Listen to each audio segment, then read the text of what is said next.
ಪುತ್ತಿಗೆ ಗ್ರಾಮದಲ್ಲಿ ಮನೆಯ ಕೂಲಿ ಕೆಲಸಕ್ಕೆ ಬಂದಾತ ಮಹಿಳೆಯೊಬ್ಬಳ ಸ್ನೇಹ ಬೆಳೆಸಿ ಆಕೆಯ ನಗ್ನ ಚಿತ್ರಗಳನ್ನು ಮುಂದಿಟ್ಟು ಬ್ಲಾಕ್ ಮೇಲ್ ಮಾಡ್ತಾ ಇದ್ದು ಯುವಕನನ್ನ ಮೂಡಿಬಿದ್ರೆ ಪೊಲೀಸರು ಬಂಧಿಸಿದ್ದಾರೆ.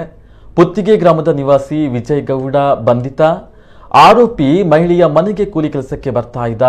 ಆನಂತರ ಮೊಬೈಲ್ ನಂಬರ್ ಅನ್ನು ಪಡೆದು ಸಲುಗೆಯನ್ನ ಬೆಳೆಸಿದ್ದಾನೆ.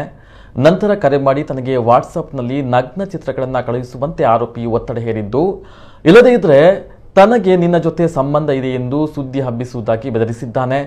ಒತ್ತಡಕ್ಕೆ ಬಿದ್ದಂತಹ ಮಹಿಳೆ ಆ ಬಳಿಕ ಯುವಕನಿಗೆ ನಗ್ನ ಚಿತ್ರಗಳನ್ನು ಕಳುಹಿಸಿದ್ದು, ಅದೇ ಫೋಟೋಗಳನ್ನು ಮುಂದಿಟ್ಟು ಯುವಕ ಬ್ಲಾಕ್ ಮೇಲ್ ಮಾಡಿದ್ದಾನೆ.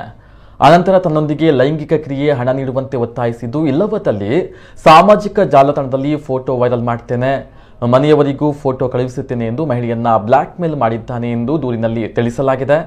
ಆಗಸ್ಟ್ 19ರಂದು 2,000 ರೂಪಾಯಿ ವಸೂಲಿ ಮಾಡಿಕೊಂಡಿದ್ದಾನೆ. ಆಗಸ್ಟ್ 28ರಂದು ಮಹಿಳೆಯ ಮನೆಗೆ ತೆರಳಿ ಹಣವನ್ನ ನೀಡುವಂತೆ ಪೀಡಿಸಿದ್ದು, ಹಣ ನೀಡದೇ ಇದ್ದಾಗ ನಗ್ನ ಚಿತ್ರಗಳನ್ನು ತನ್ನ ಗೆಳೆಯರಿಗೆ ಕಳುಹಿಸಿ ಮಾನ ಹರಾಜು ಮಾಡಿದ್ದಾನೆ ಎಂದು ಮಹಿಳೆ ಪೊಲೀಸರಿಗೆ ದೂರನ್ನ ನೀಡಿದ್ದಾಳೆ. ಪೊಲೀಸರು ಆರೋಪಿ ವಿಜಯ್ ಗೌಡನನ್ನ ಬಂಧಿಸಿದ್ದಾರೆ.